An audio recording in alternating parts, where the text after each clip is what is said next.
As fotografias são uma das maneiras mais conhecidas para preservar uma memória ou momentos importantes na vida de uma ou muitas pessoas. Mas às vezes, as fotografias também são usadas para nos mostrar eventos ou coisas macabras que aconteceram no nosso mundo.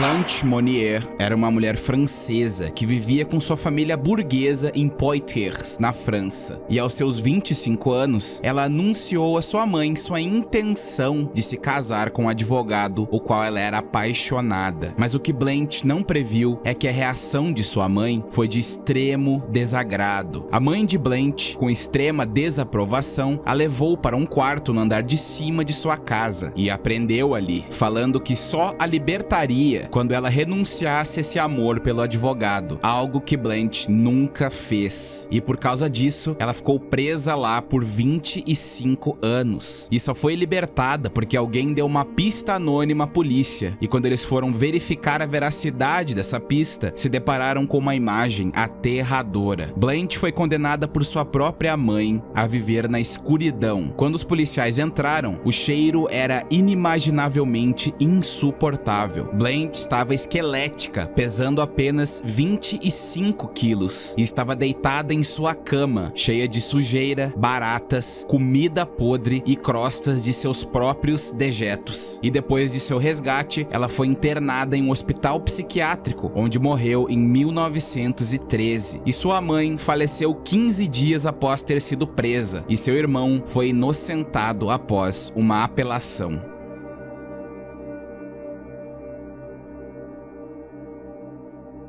Anneliese Michel era uma devota adolescente católica que vivia uma vida normal com seus pais na Alemanha, lá pelo fim dos anos 60, mas algo mudou a vida dela completamente quando ela começou a ter desmaios na escola, e depois disso ela começou a exibir comportamentos um tanto atípicos, como comer aranhas, alucinações, convulsionar frequentemente e até mesmo beber sua própria urina, sintomas claramente vindos de doenças mentais, como epilepsia e esquizofrenia. Anneliese, aos seus 16 anos, já era tratada psiquiatricamente, mas devido à suposta ineficácia do tratamento para ela, ela pediu um exorcismo. Ela disse que achava estar possuída por uma entidade maligna, e seus pais rapidamente chegaram à mesma conclusão. Então, ela foi supostamente exorcizada pelos padres Ernest Alt e Arnold Renz. Ela foi submetida a 67 exorcismos no total, e todos eles foram ineficazes, e ela eventualmente sucumbiu à má nutrição em 1976, com apenas 30 quilos. Na época, esse caso estourou, e até mesmo um processo criminal foi aberto contra os pais de Anneliese e os padres, causando uma divisória nas opiniões da época. E você, o que acha que foi? Será que realmente foi um quadro real de uma possessão, ou somente o quadro de uma doença mental muito forte? O que vocês acham?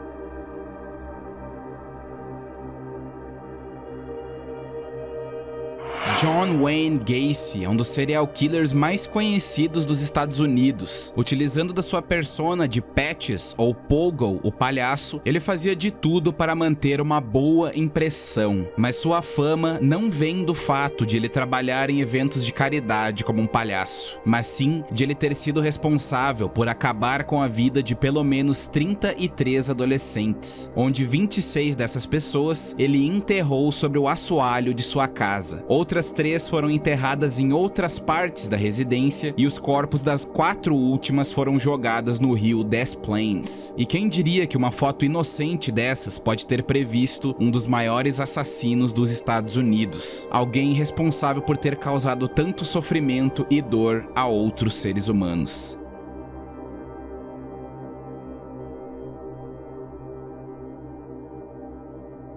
Michael Rockefeller era o filho mais novo do governador de Nova York, Nelson Rockefeller, parte da dinastia criada por seu bisavô John Davison Rockefeller, um dos homens mais ricos que o mundo já viu. E dinheiro nunca foi problema para os membros dessa família, o que permitiu que Michael, ao se formar em História e Economia pela Universidade de Harvard, saísse em busca de aventuras pelo mundo. Ele era um grande entusiasta da etnologia e da antropologia, e participou de expedições e documentários que visavam estudar as diversas tribos isoladas que habitavam a Nova Guiné holandesa. Numa dessas expedições, em 1961, ele e um antropólogo holandês, René Wassink, estavam a bordo de uma canoa de 12 metros a aproximadamente 5 quilômetros da costa, quando o barco que usavam como base naufragou. Os dois guias que estavam junto com eles buscaram ajuda a nado. Michael e Wassink ficaram à deriva na pequena embarcação por 2 dias, até que Michael, cansado de esperar por socorro, resolveu nadar até a costa, e depois disso, ele nunca mais foi visto, enquanto o antropólogo foi resgatado no dia seguinte. E há muitas teorias sobre seu desaparecimento, mas uma que é muito conhecida é a que ele foi devorado pela tribo Asmat, uma tribo canibal conhecida por suas práticas canibalísticas e por consumir a pele humana e violar corpos. Mas apesar de ter evidências, é impossível dizer ao certo o destino de Michael Rockefeller.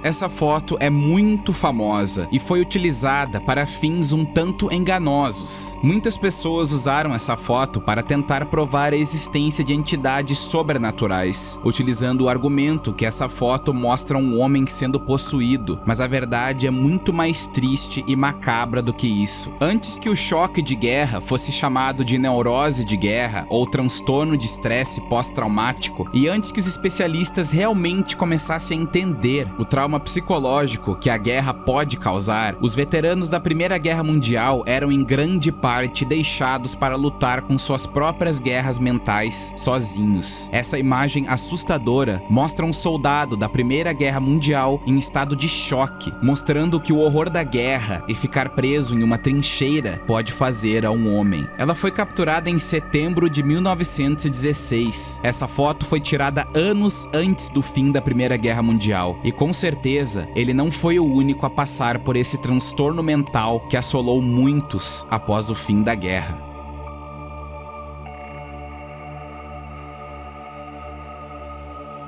Talvez um assunto pouco conhecido ou lembrado. A Unidade 731 era uma divisão japonesa de armas biológicas e químicas, que surgiu antes do início da Segunda Guerra e prosperou até mesmo durante ela. E essa unidade foi responsável por alguns dos experimentos humanos mais grotescos já realizados na história. Essa unidade era determinada a dominar a guerra bacteriológica e a testar os limites do sofrimento humano. A Unidade 731 conduziu uma série de testes e torturas em civis chineses capturados, que variavam desde congelamento proposital e vivissecção em pacientes conscientes a até mesmo testes de armas em prisioneiros vivos e violação sexual. Nessa foto podemos observar 3 pessoas da Unidade 731 conduzindo um teste bacteriológico em uma de suas cobaias em novembro de 1940.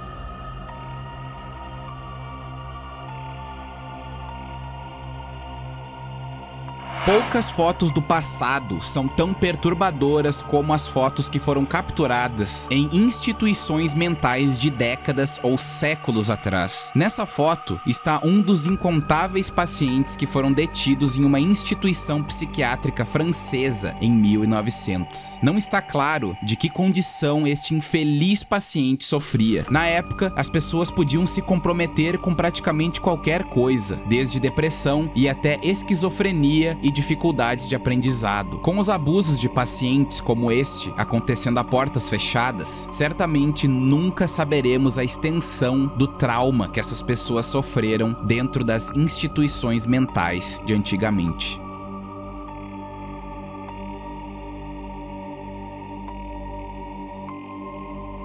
Apesar dessa foto não ter o mesmo destino trágico que as outras, ela poderia ter trazido um sofrimento imenso ao fotógrafo da revista Life, Alfred Eisenstadt. Antes de tirar essa fotografia, o fotógrafo havia viajado para Geneva para documentar uma reunião da Sociedade das Nações. Uma das figuras políticas no encontro foi o ministro da propaganda nazista, Joseph Goebbels, um dos subalternos mais devotos de Hitler e um homem que se tornou conhecido por seu antissemitismo homicida. Eisenstadt era um judeu nascido na Alemanha e, sem saber disso, Goebbels foi inicialmente amigável com o fotógrafo, que conseguiu tirar uma série de fotos que mostravam o político nazista de bom humor. No entanto, Goebbels logo soube do sangue judeu fluindo nas veias de Eisenstadt e, posteriormente, quando Eisenstadt abordou Goebbels novamente, a expressão do político foi muito diferente. Em vez de sorrir, ele fez uma careta para a câmera e a famosa foto resultante mostra o homem com o olhar do ódio. Essa foto se tornou uma das imagens mais famosas de Eisenstadt, mas ele acabou fazendo uma ainda mais icônica poucos meses depois de Goebbels tirar sua própria vida no final da Segunda Guerra Mundial. Em 14 de agosto de 1945, Eisenstadt fotografou um marinheiro celebrando a rendição do Japão ao beijar uma enfermeira aleatória na cidade de Nova York. Uma foto que posteriormente ficou conhecida como VJ Day in Times Square.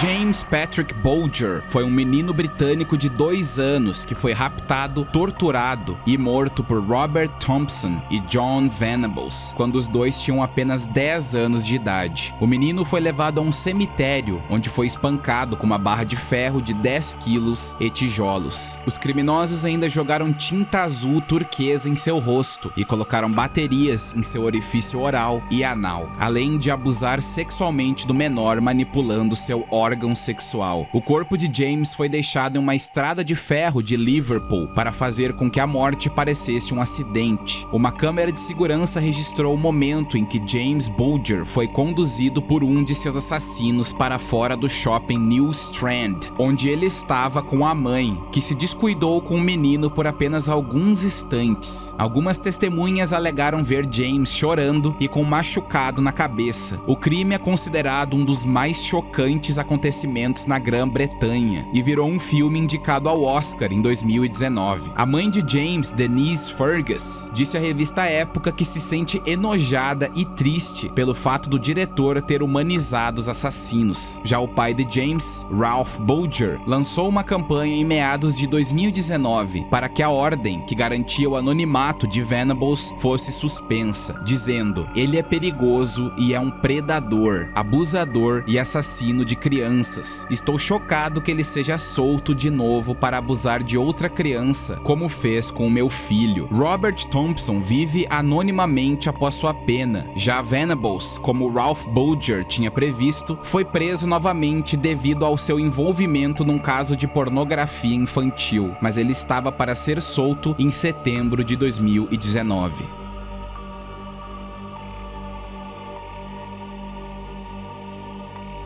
O atentado de Omagh, na Irlanda do Norte, em 15 de agosto de 1998, matou 29 pessoas e feriu mais de 200. Ele foi realizado por membros do Exército Republicano Irlandês Real. Foi o ataque mais mortal durante o conflito de 3 décadas, conhecido como The Troubles, ou Os Problemas, que opôs aqueles que queriam que a Irlanda do Norte permanecesse unificada com a Grã-Bretanha, contra aqueles que não o fizeram.